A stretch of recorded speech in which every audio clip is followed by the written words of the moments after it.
مجھے ایک شخص نے کال کی اور اس نے کہا کہ شاہ صاحب آپ اس حوالے سے کیا کہتے ہیں؟ تو میں نے برجستہ جو جملہ بولا، میں نے کہا جی دو کتے ہیں لڑ پڑے ہیں، جو بچ جائے گا اس کو ہم دیکھ لیں گے۔ یہ کچھ دنوں سے یہ جنگ جاری ہے ایران اور اسرائیل کی، لیکن ہم نے اس کے اوپر اپنا کوئی موقف نہیں دیا، بلکہ ہم انجوائے کر رہے ہیں، ہم بڑے خوش ہیں کہ دیکھو اسرائیل کو جو اس نے فلسطینیوں پر ظلم کیا، اب اللہ تبارک و تعالیٰ نے ایک ظالم کو دوسرے ظالم پر مسلط کر دیا ہے۔ اور حدیث پاک میں، صحیح بخاری شریف کی حدیث پاک ہے، حضور سرور کونین صلی اللہ تعالی وسلم فرماتے ہیں، جس کا مفہوم ہے کہ اللہ تبارک و تعالیٰ کبھی اپنے دین کا کام فاسق و فاجر سے یعنی بدکار شخص سے بھی لے لیتا ہے، اور کوئی شخص یہ کہے کہ میں پہلے ظالم کے ساتھ ہوں یا کہے کہ میں دوسرے ظالم کے ساتھ ہوں، تو مجھے بتائیں کیا وہ بندہ درست بات کرتا ہے؟ یقیناً وہ بندہ درست بات نہیں کرتا کہ نہ ہم اس ظالم کے ساتھ ہیں نہ ہم اس ظالم کے ساتھ ہیں، بلکہ ہمیں وہاں پر ٹھہر کر ان دونوں ظالموں کا آپس میں لڑنے کا مزہ لینا چاہیے۔ ہمیں خوش ہونا چاہیے کہ دونوں ظالم ہیں، ہمیں جو ہے وہ اپنی توانائی صرف نہیں کرنی پڑی، یہ آپس میں ہی لڑ بڑھ کر مر جائیں گے۔ تو اب کیا اس دین کے کام کرنے پر اس فاسق و فاجر کی تعریف کی جائے گی، اس کے ساتھ اظہار یکجہتی کیا جائے گا؟ ہرگز نہیں، کیونکہ وہ اپنی جگہ فاسق ہے، فاجر ہے، بدکار ہے، اس کی بدکاری، اس کے فسق و فجور کی وجہ سے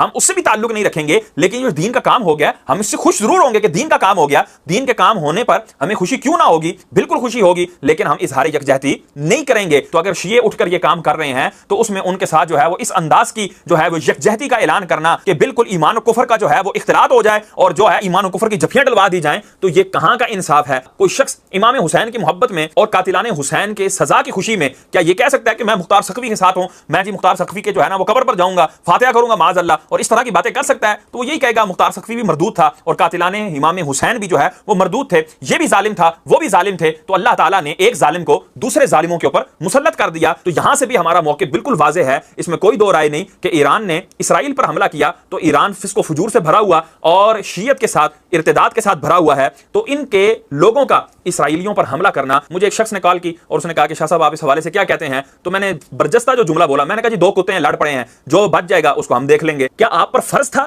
کہ آپ جب بھی دو بندوں کی لڑائی ہوگی، جب بھی دو ملکوں کی لڑائی ہوگی، تو آپ پر لازم ہے کہ آپ کسی نہ کسی ایک کا ساتھ دیں ہی دیں؟ کیا آپ پر یہ قرآن نے لازم کیا، حدیث نے لازم کیا، اجماع صحابہ نے لازم کیا، اجماع امت نے لازم کیا؟ یہ کہاں سے فرض آپ نے سمجھ لیا؟ یہ کہاں کا واجب آپ نے سمجھ لیا؟ یہ کہاں سے آپ نے بات گھڑ لی کہ بھائی ایک کا ساتھ دینا ہی دینا ہے، لہٰذا اگر تم شیعوں کا ساتھ نہیں دے سکتے تو پھر آپ اس یہودی نتنیاہو کا ساتھ دے دو؟ تو بھائی کیا لازم ہے کسی ایک کا ساتھ دینا؟ قرآن تو کہہ رہا ہے کہ یہ ہم نے ایک ظالم کو دوسرے ظالم پر مسلط کر دیا ہے۔ اور فضیل بن عیاض کا میں نے کال پڑھ کے سنایا، وہ فرماتے ہیں کہ بالکل بیٹھ کر تماشا دیکھو کہ یہ کس طرح آپس میں ظالم لڑ رہے ہیں۔ اگر اس گھر کی معرفت کے لیے علم شرط ہوتا تو میرے مولا حسین علیہ السلام کی شہادت کے لیے اس وقت کے جو مفتیان تھے انہوں نے فتویٰ دیا تھا۔ اس کا مطلب ہے اس گھر کو ماننے کے لیے علم بھی شرط نہیں، اس گھر کی معرفت کے لیے عہدہ منصب بھی شرط نہیں، اس گھر کی معرفت کے لیے پہچان کے لیے کوئی بزرگی بھی شرط نہیں، کوئی مذہب بھی شرط نہیں، کوئی مسلک بھی شرط نہیں۔ جو اس گھر کی معرفت کے لیے آقا علیہ السلام نے ارشاد فرمائے ہیں میرے اور آپ کے پیارے آقا نے، جن کا ہم کلمہ پڑھتے ہیں، کوئی شیعہ ہے، کوئی سنی ہے، کوئی الحدیث ہے، کوئی دیوبند ہے، جو تاجدار کائنات کا کلمہ پڑھتے ہو، حضور علیہ السلام نے مختلف مقامات پر مختلف احادیث میں اس گھر کی معرفت کی فقط ایک ہی پہچان بیان کی ہے، ایک ہی صرف۔ مختلف احادیث کو میں جمع کروں تو اس کا مفہوم میں آپ کی محبتوں کی نظر کرنا چاہتا ہوں۔ شیعہ سنی سے ہٹ کر بغیر کسی مسلک کا لیبل لگائے، بغیر کسی مسلک کی پہچان اپنے سر پہ سجائے، میں دنیا بھر میں دعوت دے رہا ہوں لوگوں کو، دعوت اللہ و الی الرسول، قرآن اور مصطفیٰ کے فرمان کی طرف لوگوں کو بلاتا ہوں۔ اس لیے ہم نے اس گھر کو مسلکی جنگ بنا دیا، ہم نے ان کو شیعہ اور سنی میں مقید کرنے کی ناکام کوشش کی ہے، یہ جسارت کی ہے۔ 50 سے زائد احادیث کا مفہوم ہے میرے بزرگوں، میرے دوستوں، میرے بیٹوں، میری بیٹیوں، میری بازیوں، میرے آقا نے اس گھر کو ماننے کے لیے شیعہ ہونا شرط نہیں لگائی، سنی ہونا بھی ضروری نہیں، اہل حدیث ہونا بھی ضروری نہیں، دیوبند ہونا بھی ضروری نہیں، حاجی صاحب ہونا بھی ضروری نہیں، علامہ مفتی ہونا بھی ضروری نہیں، صاحب علم و دانش ہونا بھی ضروری نہیں، کوئی بہت بڑا عہدہ منصب بھی ضروری نہیں۔ اس گھر کو ماننے کی، اس گھر کی معرفت کی، اس گھر کی پہچان کی ایک ہی ریزن ہے، وجہ ہے، ایک ہی صفت ہے، ایک ہی خصلت ہے جس میں یہ پائی جائے۔ اس کا مذہب نہ تلاش کرو، اس کا مسلک نہ تلاش کرو، اس کا عہدہ نہ تلاش کرو۔ کیا میرے آقا نے فرمایا میری اہل بیت کو ماننے کی ایک ہی شرط ہے؟ جی آقا، میرے آقا نے فرمایا ماں کا نیک ہونا ضروری ہے، باپ کا ایک ہونا ضروری ہے۔ یہ حدیث مصطفیٰ ہے. ماں کا کردار نیک ہونا, ہوئے ہوئے ہوئے نہیں سمجھے یار, ذرا جاگنا ہے آپ نے. ماں کا کردار نیک ہو تو اولاد میں محبت اہل بیت ٹرانسفر ہوتی ہے. میں ایک اور جملہ کہتا ہوں, او بھائیا مولوی جی, محبت اہل بیت وہ باپ کی وراثت نہیں, یہ ماں کی طہارت ہے. اس کا مطلب ہے جس کے دل میں, جس کے سینے میں, جس کے قلب میں, جس کے فواد میں اہل بیت کی محبت نہیں نا, اہل بیت کی تعظیم نہیں نا, توقیر نہیں نا, ادب نہیں, احترام نہیں, تو وہ لڑائی جھگڑے نہ کرے, جا کے ماں سے سوال کرے. ان کو شیعہ سنی سے نکالو. ہم نے ان کو شیعہ سنی میں مقید کرنے کی کوشش کی ہے. خدا کے بندو, ان کی محبت شیعت نہیں, ان کی محبت سنیت نہیں, ان کی محبت دیوبندیت نہیں, ان کی محبت وہابیت نہیں, ان کی محبت تو ایمانیت ہے. کوئی اہل بیت سے منہ موڑ کے, کوئی اہل بیت سے تعلق توڑ کے مجھے اپنا مسلمان تو نہ ثابت کر دے. میں ایک جملہ کہنے لگا ہوں, جب یہ حضور علیہ السلام نے پہچان دے دی ہمیں جن کا کلمہ پڑھتے ہیں, حضور نے فرما دیا میری اہل بیت کو نیک ماں کی اولاد مانتی ہے. بولے یار وہ حدیث ہے یار. اس کا مطلب ہے جب یہ حدیث آ گئی تو اب جس نے اہل بیت کو نہیں نہ مانا, اور یارو ذرا شجرے تو کھول لو. بخاری, مسلم, ابو داؤد, نسائی, ترمذی, حاکم, قسطلانی, اسقلانی, سیوطی, بہقی, طبرانی, قاضی عیاض, ابن حجر مکی, ابو حنیفہ, شافعی, احمد بن حنبل, مالک. حدیث کی دنیا کی, تاریخ کی دنیا کی کوئی کتاب لے کے آؤ میرے سامنے, اہل بیت کے منکر, اہل بیت کے دشمن, ان کے شجرے کھولو, ان کے خاندان کا پتہ کرو. جس نے اہل بیت کو نہیں نہ مانا, نہ ماں ایک تھی نہ باپ ایک تھا. حضور نے فرمایا اپنے مذہب کے مطابق میری مسجد میں عبادت کرو. تو ادھر یار لوگ کہتے ہیں شیعہ کا جنازہ پڑھیے تو نکاح ٹوٹ جاتا ہے, تو کہتے ہیں ہم دائی ہیں رسول اللہ کے. میرے دوست احباب جو شیعہ بھائی ہیں وہ کئی جگہوں پہ جاتے ہیں ہمارے ساتھ اہل سنت کے, وہ جو جنازہ پڑھتے, چونکہ یہ جو شیعہ اور سنی ہے نا, یہ دونوں ایک دوسرے کے قریب ہیں, جان ہیں.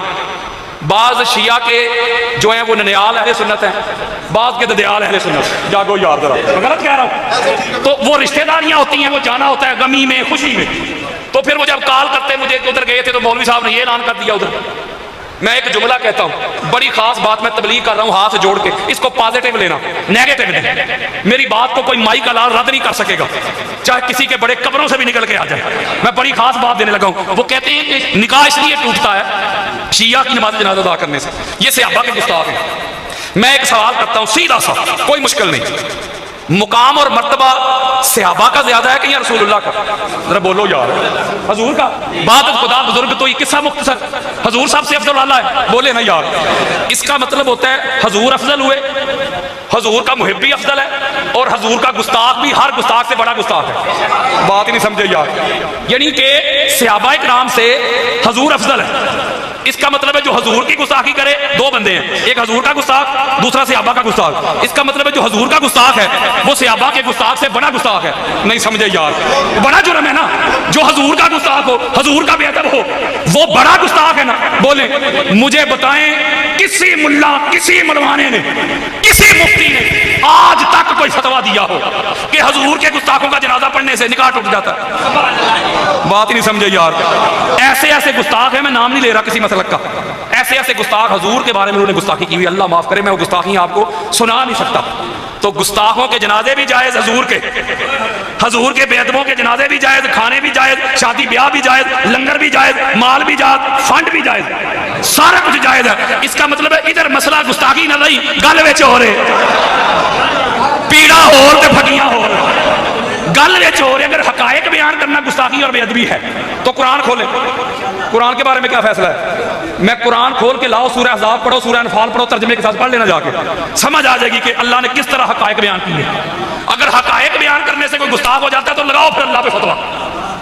اللہ نے ایسے کھول کھول کے حقائق بیان کر دیے. اس لیے اس ٹھیکیداری سے نکلو, اس ٹھیکیداری سے نکلو. میں نے ایسے بندے بھی دیکھے ہیں واللہ باللہ تعالیٰ, کوئی بندہ مسجد میں آ جائے تو مسجد کو واش کرواتے ہیں. یہ ہے حضور علیہ السلام کا دین یار.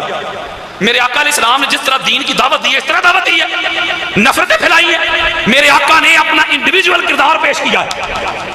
آقا علیہ السلام نے اپنی ذات کو پیش کیا ہے. 40 سال اس معاشرے میں, اس سوسائٹی میں گزارے, دشمن بڑے سے بڑا دشمن بھی صادق اور امین کہہ رہا ہے. اس لیے اگر ہم خود کو رسول اللہ کے غلام کہیں تو یار اس طرح کی باتیں کریں. اس گھر کو کسی مسلک کے ساتھ نہ جوڑو. ان کے بغیر کوئی بندہ صاحب ایمان نہیں ہو سکتا. مجھے جو سمجھ آئی ہے نا، ساری رات میں نے کتب حدیث کا مطالعہ کیا ہے، اس میں گوتے لگائے ہیں، میں نے جام پی ہیں حضور کے فرمان کے. مجھے جو سمجھ آئی ہے یہ جو کچھ ہو رہا ہے نا، یہ فقط شیعہ کی ضد میں ہو رہا ہے. نہیں بات سمجھے؟ شیعہ کی ضد میں یار لوگ اپنے ایمان کا بیڑا گرک کر رہے ہیں.